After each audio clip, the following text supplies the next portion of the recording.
Hey! Comme ça fait un long moment que je ne vous ai pas fait de vidéo par ici, ça fait un long moment aussi que je ne vous ai pas fait de mise au point sur ma pile à lire et j'aimerais aujourd'hui rectifier le tir et vous montrer un peu tout ce qui traîne dans ma bibliothèque, tous les livres qui attendent impatiemment d'être choisis pour ma prochaine lecture. Il y a actuellement environ plus ou moins 33 livres dans ma pile à lire, plus ou moins parce qu'il y a certains livres que voilà, je suis pas sûre encore de garder, qui sont un peu en sursis entre l'étape j'ai envie de les lire et l'étape je mets à vendre sur Vinted. Voilà, donc il y a quelques livres dans cette catégorie là mais on n'en parlera pas aujourd'hui, on va vraiment parler de la pile à lire factuelle. Donc il y a environ 33 livres dans cette pile à lire, 33 romans qui n'attendent que moi. Et je peux les classer en 4 catégories distinctes, donc nous allons commencer de suite. J'espère que vous êtes prêts pour vous aventurer dans les moindres recoins de ma bibliothèque. Et la toute première catégorie, c'est tous ces livres qui commencent à prendre vraiment la poussière. Donc c'est des livres qui sont depuis un certain temps maintenant dans ma bibliothèque, quelques années. Ça se compte en années, oui. Et voilà, c'est des livres qu'il faudrait vraiment que je pense à sortir en fait, mais que voilà, je n'ai jamais trouvé le bon moment, le bon mood pour les lire. Et j'espère vraiment résoudre ce problème très rapidement parce que j'aimerais réellement faire baisser cette pile à lire qui me fait un peu de peine. Et le tout premier roman de cette catégorie, c'est Le portrait de Dorian Gray d'Oscar Wilde. Donc là, c'est l'édition classique de poche chez le livre de poche. Ce classique repose sur les étagères de mes bibliothèques depuis très longtemps, hein, beaucoup trop longtemps. Je le ressors à chaque fois parce que j'ai très envie de le découvrir et je comprends toujours pas pourquoi je ne l'ai pas lu en fait, voilà. Donc pour ceux qui ne connaissent pas l'histoire, on va suivre Dorian Gray qui a passé un pacte avec le diable pour ne jamais vieillir. Un vrai classique de la littérature anglaise du 19e qui me tente beaucoup et que j'ai hâte de pouvoir enfin lire. On passe à un tout autre style avec le deuxième tome de Percy Jackson, donc La Mer des monstres de Rick Riordan, paru chez les éditions Albin Michel. Donc c'est pareil, c'est un roman qui fait partie de ma bibliothèque depuis des lustres. J'avais lu le premier tome il y a un certain temps maintenant. Et je n'ai jamais pioché ce second tome. Pendant un moment il a été en sursis, voilà, entre la case je vais le lire et la case je vais le vendre. Puis finalement il continue quand même de piquer ma curiosité. C'est donc un roman jeunesse où la mythologie va imprégner notre monde actuel. Et c'était très bien fait, j'avais beaucoup aimé le premier tome, ça se lit très vite, etc. Mais je sais pas pourquoi, encore une fois, ça ne s'explique pas. Je n'ai toujours pas lu le deuxième tome, mais il faudra bien le lire un jour. On passe à du young adulte avec le premier tome de la troisième série de la saga The Mortal Instrument. Donc là c'est Renaissance, c'est le premier tome La Princesse de la Nuit de Cassandra Clare, paru chez les éditions PKJ. Je ne comprends pas non plus pourquoi je ne l'ai toujours pas lu. Si vous me suivez par ici depuis quelques temps, vous savez que je suis assez fan de la saga originale, donc The Mortal Instrument, que j'ai également beaucoup aimé la saga sur les origines, donc le deuxième spin-off qui a été écrit, et voilà, la suite logique aurait été que je me plonge directement sur ce tome là et je ne l'ai toujours pas fait. Donc oui, c'est un pavé, je ne sais pas si vous pouvez bien le constater, hein. Il y a 800 pages donc c'est assez... voilà, c'est une petite brique, mais je sais pas pourquoi. Généralement ça ne me décourage pas forcément, mais voilà, donc j'espère pouvoir aussi m'y plonger rapidement. Et on continue avec une autre brique qui n'est autre que le 5e tome de la saga Outlander, donc La Croix de Feu, écrite par Diana Gabaldon et parue chez les éditions J'ai lu. Donc là c'est encore pire, hein, on est sur une vraie brique de chantier quoi. Là ça pèse, c'est gros, c'est imposant. Et ce n'est pas vraiment ça qui m'a découragée, hein, mais c'est tout simplement, en fait c'est tout simple. Vous allez peut-être me dire que c'est une excuse, mais quand même. Il faut savoir que la saga Outlander, généralement je lis un tome avant chaque saison, donc puisque ça a été adapté en série télévisée. Et voilà, donc avant chaque saison, je me fais le tome correspondant à la saison pour voilà, lire le livre avant de regarder la série. Et je n'ai pas eu le temps de lire celui-ci avant la saison 5 de Outlander, donc voilà, ça m'a complètement découragée puisque je connais déjà l'histoire et que voilà, je me dis est-ce que c'est vraiment la peine que je prenne autant de temps à lire? Je vais vous dire ça parce qu'il y a quand même beaucoup de pages, environ 1527 pages. Est-ce que voilà, est-ce que je prends le temps de lire 1527 pages d'une histoire que je connais déjà, ou est-ce que je lis un livre que je ne connais pas. Voilà, donc je le repousse encore et encore. Mais je pense qu'un jour je le lirai. Il me trotte encore en tête, donc je pense que je le lirai. Mais voilà, il faut trouver le temps et la patience. On passe maintenant en lecture en VO de cette catégorie de livres qui prennent la poussière, avec le premier tome de A Dark Shade of Magic de V.E. Schwab, paru chez les éditions, je ne sais plus, Tor Books, qui est toujours dans ma bibliothèque, que je n'ai toujours pas lu, et qui pourtant me tente énormément. Voilà, je sais que l'univers va me plaire, tout ce qui est histoire de monde parallèle, de magie, je suis friande, donc je ne vois pas pourquoi ça ne me plairait pas. J'ai eu énormément d'avis positifs sur à peu près tous les romans de V.E. Schwab. Donc voilà, il ne manque plus qu'à le lire, surtout que je l'avais fait dédicacer quand même, parce qu'il faut savoir qu'elle était passée au Salon du Livre de Paris il y a 2 ans à peu près. Et du coup j'ai quand même une jolie dédicace. Donc voilà, et voilà, il faut juste que je le lise maintenant. Et toujours dans cette même catégorie, et on continue dans les briques, nous avons Illuminae, donc le premier tome, The Illuminae Files de Amy Kaufman et Jay Christophe, paru aux éditions Knopf Book. Donc c'est à peu près pareil, c'est un roman que j'ai acheté il y a au moins 4 ans aussi, voire même plus. Mais encore une fois, c'était un roman qui me tentait beaucoup. Alors je vous avais dû le voir passer encore et encore sur à peu près toutes les chaînes YouTube que vous suivez, hein, puisqu'il a fait un carton quand il est sorti et quand chacun des tomes est sorti. Et bah moi je suis en retard, mais je compte le lire, sachant qu'en plus j'avais acheté cette édition là, donc l'édition VO en hardback, tout simplement parce qu'elle est magnifique. Alors je ne sais pas si on voit bien, mais en fait c'est une jaquette qui est transparente, donc je vais vous montrer, on va essayer de faire ça bien. Hop là, vous avez la jaquette qui est donc transparente, et derrière vous avez le livre censuré qui est juste trop beau. Donc rien que pour la beauté du livre, je ne vais clairement pas le vendre, et rien que pour l'histoire, j'ai envie de le lire.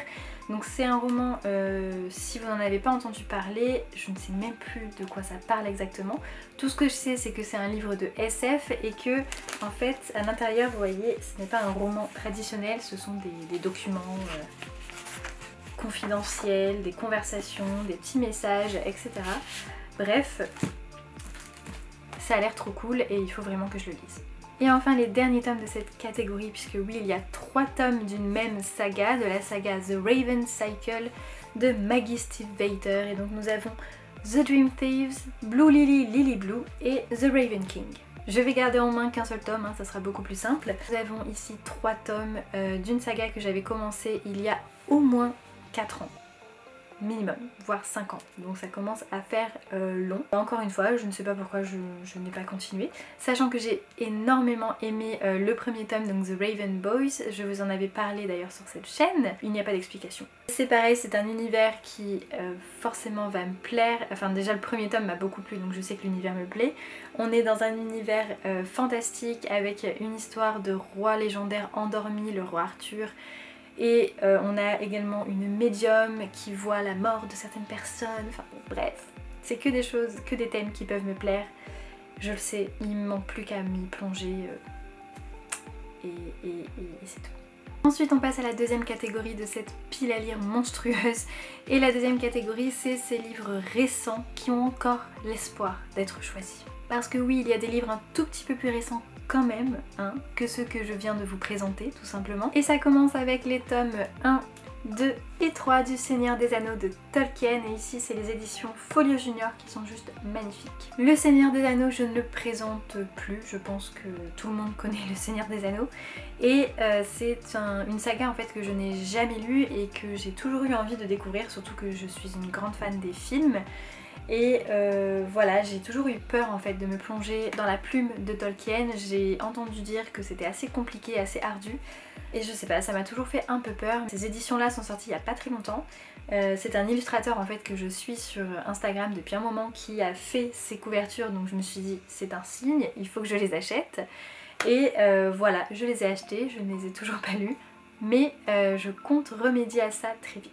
On reste dans la fantaisie avec un livre paru assez récemment quand même, et il s'agit du Prieuré de l'Oranger de Samantha Shannon, paru aux éditions de Saxus. Donc encore une fois, vous pouvez voir, c'est une brique, je pense que je vais pouvoir construire une maison avec ma pile à lire.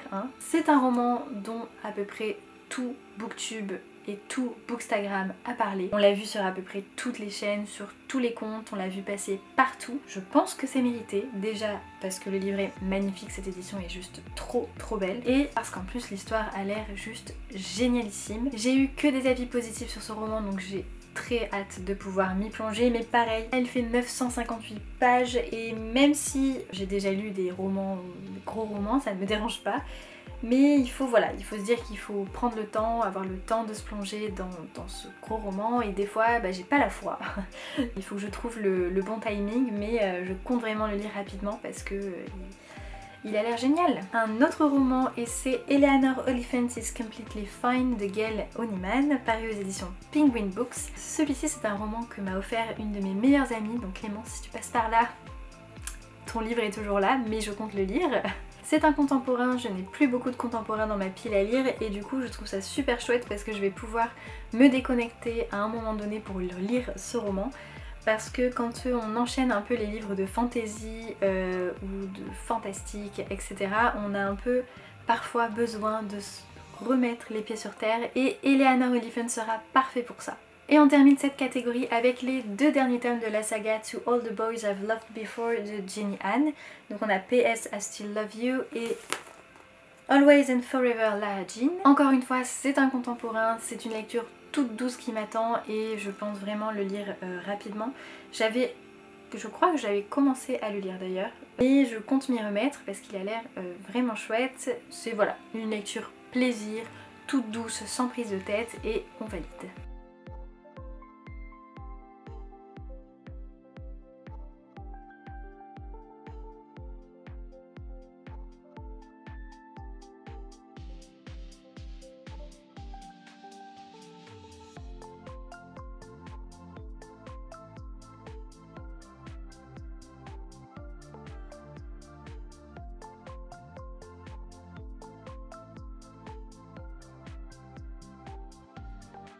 Et je vais enfin terminer cette vidéo avec la toute dernière catégorie de cette palle. Ce sont les livres qui font plus vraiment partie de cette pile à lire puisque j'ai déjà commencé à les lire, mais que je n'ai jamais terminé et qu'il va falloir que je termine un jour. Le premier de cette catégorie, c'est le 3e tome de Miss Peregrine et les enfants particuliers. Donc c'est La Bibliothèque des âmes de Ransom Riggs, paru chez les éditions Bayard. C'est un roman que je me réserve généralement pour la période d'Halloween, de novembre, etc. Donc pile poil cette période-là. Je ne sais pas pourquoi, j'arrive pas en fait à me plonger dedans. Pourtant j'aime bien, j'ai déjà beaucoup aimé les 2 premiers tomes, donc j'avais vraiment hâte de me plonger dans celui-là. Voilà, j'ai lu 100 pages. Et je sais pas, j'arrive pas à me replonger dedans, donc il faut vraiment que je trouve le bon moment, le bon mood pour m'y plonger, et j'espère vraiment pouvoir le finir un jour.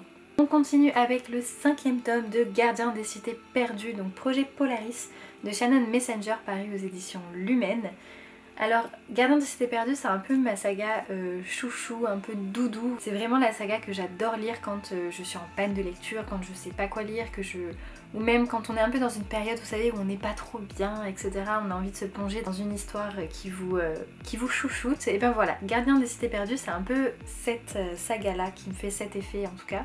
Je l'ai donc commencé quand j'étais en panne de lecture. J'ai dû lire, je crois que j'ai enlevé le marque-page parce que je me souviens plus du coup de là où j'en étais. J'avais quand même dû lire quelques chapitres, mais je ne me fais absolument aucun souci. Je sais très bien que je vais trouver le moment idéal pour le lire, et ça c'est une certitude. Un autre roman qui lui a fait beaucoup parler de lui sur la toile, c'est le 1er tome du Sorceleur, donc le dernier vœu de Andrzej Sapkowski, paru aux éditions Brajlon. J'ai connu la saga The Witcher il y a un moment de ça avec les jeux vidéo. Alors moi-même je n'y jouais pas, mais mon frère y jouait, et il avait justement les romans en sa possession. Et voilà, moi je ne m'y intéressais pas beaucoup, je m'y suis intéressée l'année dernière quand la série est sortie, l'adaptation sur Netflix est sortie, que j'ai beaucoup aimé d'ailleurs la première saison. Et donc forcément, vu que j'ai adoré la série, je me suis dit je vais vraiment me plonger dans les romans, surtout que j'adore les nouvelles éditions, je les trouve vraiment jolies. J'ai donc commencé à le lire, j'en suis à la moitié, pour le coup c'est vraiment celui que j'ai le plus avancé dans cette catégorie. Et pour celui-ci j'ai eu un peu de mal en fait à avancer, j'ai fait une petite pause parce qu'en fait c'est sous forme de nouvelles, donc vous avez dû en entendre parler. Les 2 premiers tomes de la saga sont sous forme de nouvelles et le 3e tome enchaîne en fait sur l'histoire. Et donc ce sont après des romans. Il faut adhérer au format nouvelle et alors, je n'ai pas de problème généralement avec le format nouvelle, mais pour le coup vu que j'ai vu en fait la première saison, je connais un peu toutes les histoires qui s'y passent. C'est un peu long à se mettre en place, mais voilà, je sais que j'aime bien et que je vais forcément lire le tome 2 et la suite, donc c'est juste une question de temps, mais il va falloir que je m'y remette. Et enfin, la 9e maison de Leigh Bardugo parue aux éditions de Saxus, que j'ai commencé et que j'ai du mal à lire. Alors ce n'est pas que je n'aime pas l'histoire, au contraire j'aime beaucoup l'univers, j'aime beaucoup l'histoire, mais je ne sais pas pourquoi j'ai du mal à lire. J'ai du mal à rentrer dedans, alors peut-être aussi que je suis encore dans une période un peu en suspens entre mes pannes de lecture, mais voilà, j'ai un peu du mal à rentrer dans l'histoire, c'est assez complexe, il y a beaucoup de personnages. Et on parle aussi de sociétés secrètes avec des sous-sociétés, etc. Donc il faut de la concentration et en ce moment c'est un peu compliqué. Mais j'aime beaucoup le début. J'en suis à 143 pages je crois, ouais, 140 pages. Et voilà, il va falloir vraiment que je le continue. En tout cas, le prochain livre à être terminé de cette pile à lire, ce sera celui-là, c'est sûr et certain. J'ai enfin fait le tour de tous les romans qui peuplent ma bibliothèque et qui ne sont toujours pas lus. J'espère que cette vidéo n'aura pas été trop longue et qu'elle vous aura plu. N'hésitez pas à me dire, vous, quels sont les livres qui peuplent votre bibliothèque et quels sont ceux de ma pile à lire que vous avez déjà lus, qui vous ont plu, que vous avez détesté, ceux qui vous font envie, bref, dites-moi tout en commentaire. Vous pouvez toujours retrouver toutes les informations en barre d'infos, vous pouvez également retrouver mes réseaux sociaux et le blog en barre d'infos, donc n'hésitez pas à y jeter un œil. En attendant, je vous donne rendez-vous très vite pour une nouvelle vidéo, prenez soin de vous, bye!